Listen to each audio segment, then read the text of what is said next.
So, today I wanted to talk to you about how the narcissist will test you. They're always testing you.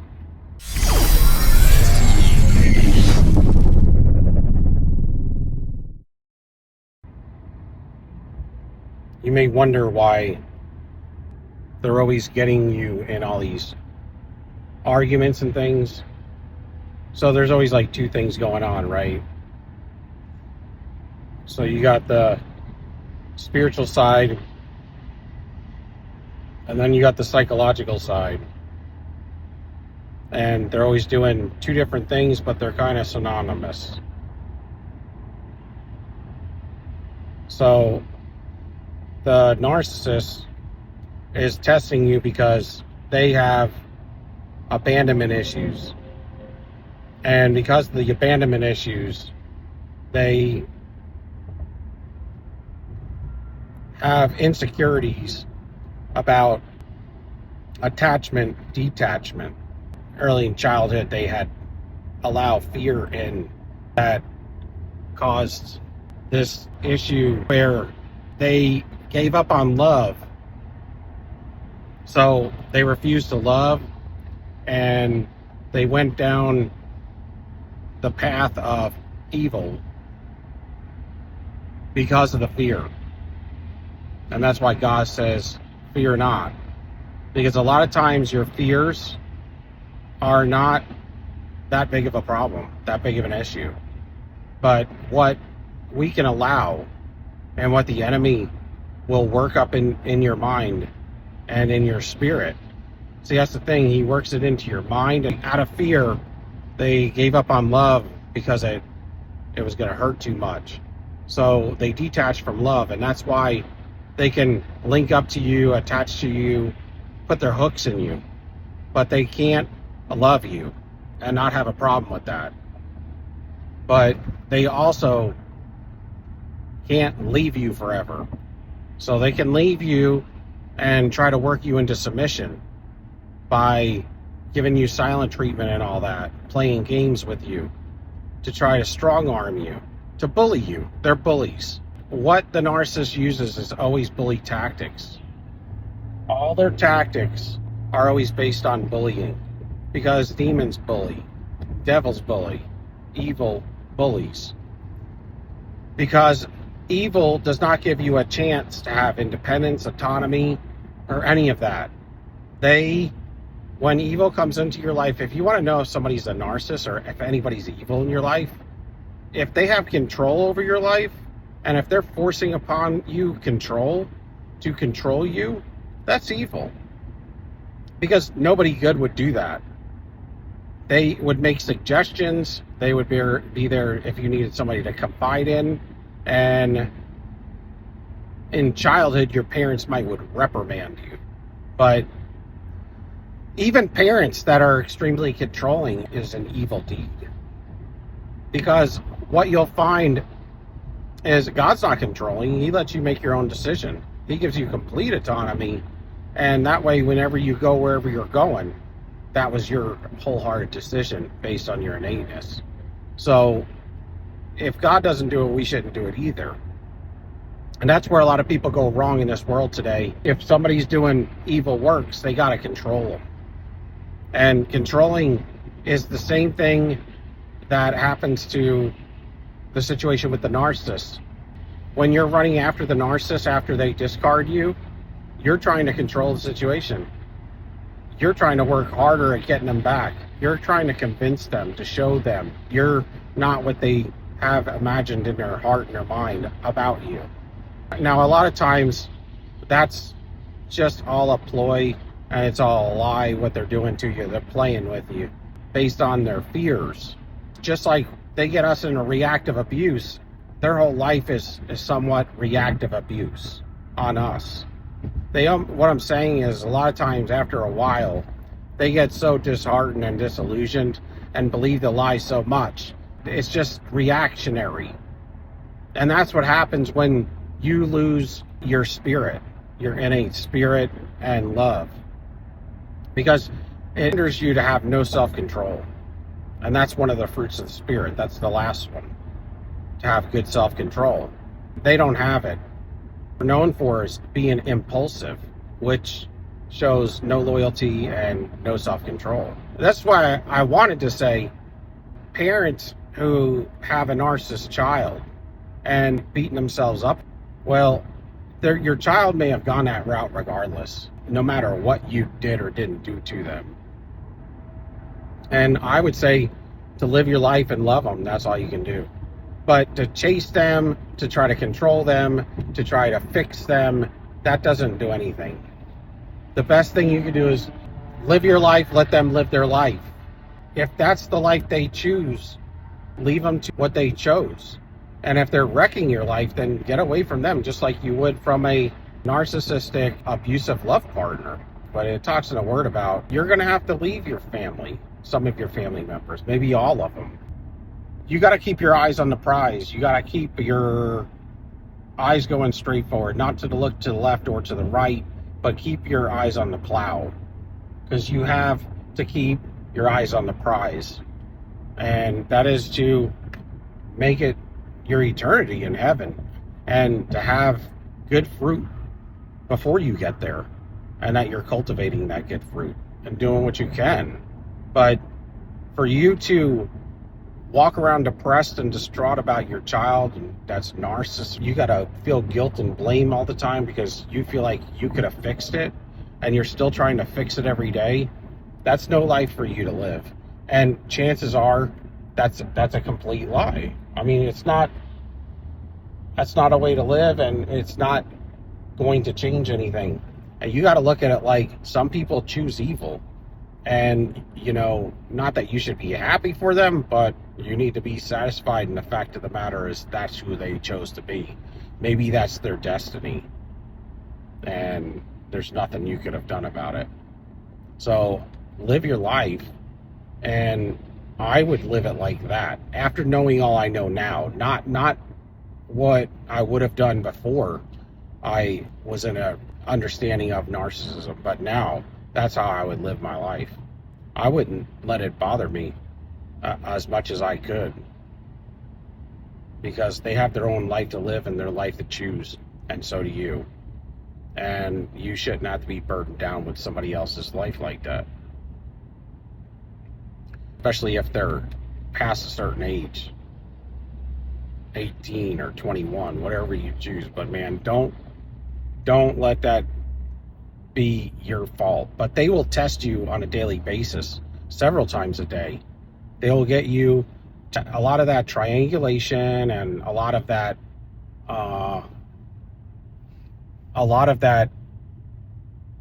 those games they play, where they'll start up these arguments out of nowhere. They'll rage on you, all these things sometimes. And a lot of times that's to check you to see where you are in the relationship, because they have abandonment issues and they don't know when to start jumping or working on new supply. So for them to gauge that, they gauge it daily because they're so fearful of it. So what they do, and they always want to leave you first, so what they do is they will create all this tension every day to check you, to test you. And if you don't react, if you just respond, and if you gray rock them, then they know you're going to be leaving them. I mean, that's what they're going to be thinking. And so they're going to start working on a new form of supply. That's why, to some degree, gray rocking does work, but it doesn't work forever. It works when you're on your way out, because eventually the narcissist is going to know, and they're going to cause other troubles. So gray rocking is something that you do when you know you go, and that's what you're supposed to do. So if you're going to think that you're going to gray rock them and still be able to coexist with them, it's not going to happen on a level that's going to be good for you still. It'll be better, but they're still going to give you hardships on a daily basis. It's never going to end. So to really get true healing, you have to separate yourself from the evil and rest, because that's why no contact, because they will spell you with just 5 minutes of conversation if you allow it. and you try to rationalize things, and that's what they try to do, is get you to rationalize things, because there's always like there's always this, they'll get you in this cognitive dissonance, and they'll get you into this splitting where, you know, you see some good about them, but it's probably all a lie, and it's just used, it is all a lie, it's all used for manipulation, because there's nothing good in them. So these are things they'll do. They'll bait you into reactions and things like that, and they'll do baiting. They'll bait you into stuff more than normal. If you are gray rocking them, they'll start kind of dragging you into stuff, because it's harder because you're trying to gray rock them. So then they'll go to like baiting, and they'll start using mini threats and stuff, because they'll know, and they'll start telling you that you're going to leave them soon, because they kind of get this feeling. So this is how they gauge things. They gauge it by, on a daily basis, them triangulating you and seeing how you react. If you react and you flip out and you tell them how much you love them, you'd never do that, and you start getting upset and things, then they know that you're staying. But it's when you get relaxed in the fact that, I don't care anymore, you can do whatever you want, I'm tired of this, and I'm not going to play into it anymore, or I've caught up to your game, they know that they need to start jumping to a new form of supply. So that's kind of how it works.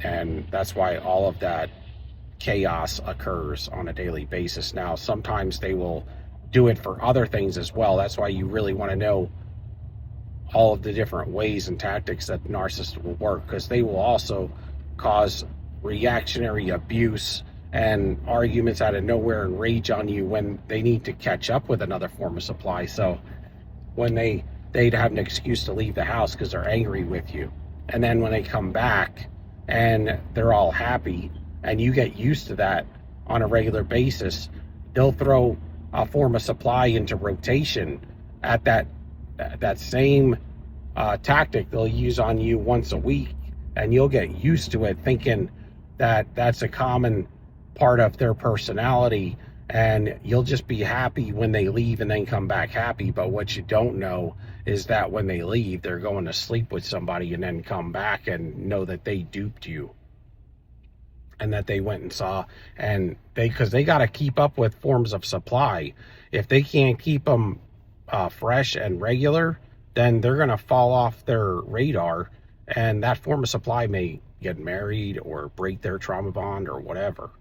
So they have to spend time with the other forms of supply, and when they're married or in a heavy relationship, then they have to find ways to do it, like go to the grocery store and come back an hour later when it should have took 15 minutes or something. You know, there's different things that they will do. Or get angry with you and leave for a weekend so they can go on an escapade with somebody, another form of supply. And they'll like to carry cash with them, because cash can't be tracked, and they're the ones that run all the money in the household anyway. So these are some tactics that they will do, and they will play on you. They also do it when they get caught and you question them. Like when you start to buck back at them and question them, they will react, and they will rage out on you, and then they'll get you to react, or they'll get you to apologize and accept negative fuel from them and switch energy with you. But then they also do it because if they get to where they're raging on you, then at some point you're going to learn that you just want to walk on eggshells, and you don't want to upset them. You're trying to keep them, right? So to keep them, you have to keep the peace. And that's what you start learning. They are grooming you for now the relationship. See, first it starts out as the cursed family unit, as you being the scapegoat or the black sheep with no tools, you know, to succeed, right? Because they want you to stay codependent. They want you to have an inferiority complex, to be energy drained, and to have all these habits that groom you for your love partner narcissist right when you leave the family unit. So that's a whole different energy. So it kind of messes you up when you find the love partner narcissistic energy, because it's different than the family unit energy. So it almost starts all over. And it's like what I call passing the generational curse baton from one hierarchy to the next, meaning from your mother, father, caregiver to now going to the love partner. And so that's kind of what happens. And then you'll have other ones to reinforce that, like friends you grew up with, because when you grew up in a narcissistic family, you don't get a whole lot of good people to hang out with because of the narcissist family in your life, the things they do to hold you down and to give you inferiority complexes. And then whenever you would have friends over as a child, you would not get the best choices, and they would kind of mock you, make fun of you, and belittle you when your friends would come over and do things to where you wouldn't be able to pick a good class of people that you really truly wanted to pick yourself. And they'll keep you down with not giving you like money and things when you're a child for things that are necessary. So everybody in the house may be looking well, but you look like, you know, a poor kid with hand-me-down clothes or something that don't fit, and craziness like that. But anyway, I hope this helps somebody out there. And then what happens is the dark entities in them, they are trying to confuse you, to create cognitive dissonance, to isolate you, to break you down, so that your spirit will give up. So there's always two things going on there. So there's the narcissist fear, and out of that, the same thing that's going on is the other template of the demonic entity in them that is there to break you down to death and destruction, to break you down to a morsel of bread, to a deep ditch. They will also kill your finances, and if they can get you in heavy debt, get you to have children with them, anything to hold you down, to keep you as their root so you can't leave if you wanted to, and to make you a lifelong primary source of supply that's abused and used, mistreated, and projected on your whole life behind closed doors. But outside, they look great while they're dog whistling you. So if you can give me a like, subscription, and thumbs up, love y'all. Peace till next time. We out.